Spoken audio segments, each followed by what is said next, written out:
Okay, so I think the only way I can explain this is backtracking a little bit. The series before this, I was making a bunch of work in grad school that was really heavily research-based, and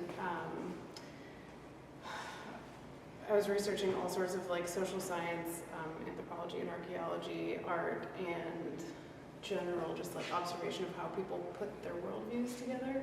And I was doing a lot of reading, and the writing was very text heavy, and it was, I don't want to say on the nose, but it was definitely like just putting it all out there, being really transparent about what I was thinking about, and the work was actually kind of about presenting someone working through their worldview and the thought process and making that available.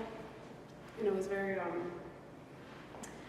was thinking a lot about like micro and macro views and how we can get really caught up in the micro as like a species. We do that a lot and not think about what's, bigger picture, and then that we can use the bigger picture to, at least I use the bigger picture to like relieve anxiety kind of about all the little things. So I was thinking a lot about that, a lot about kind of how we don't have control over a whole lot, and the element of chance. And so the work I was making, there were these big monotypes that were mostly negative space, and then had these little etching plates rolled up like monotypes and had text in them.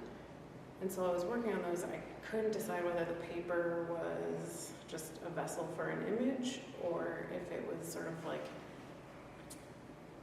a wall in front of us, and then all of the image space was actually looking beyond it through like some sort of window. Then I had a really great studio visit with Rebecca, and we were talking about it's kind of the language behind that, and you helped me realize that a portal was like the perfect word for these, because you're looking through into something else. So I wanted to step back from that really text-heavy, obvious work, and I started making these monotype screen prints and looking at them like each of them is this little window or portal, and an easy way to, for me at least, to remember to be in the macro point of view a little bit, and remember that what's happening right now isn't the most important thing. I'm very much a planner. I'm usually like plan my whole print, get the layers down ahead of time, do all the registration. These are kind of hard for me because it's totally like, it's chance-based. It's I just exposed a circle and a screen. The only real need for the screen is something to print through and a stencil with like a little bit of texture. So I would lay out some transparent, lay out some ink, and just kind of in a controlled,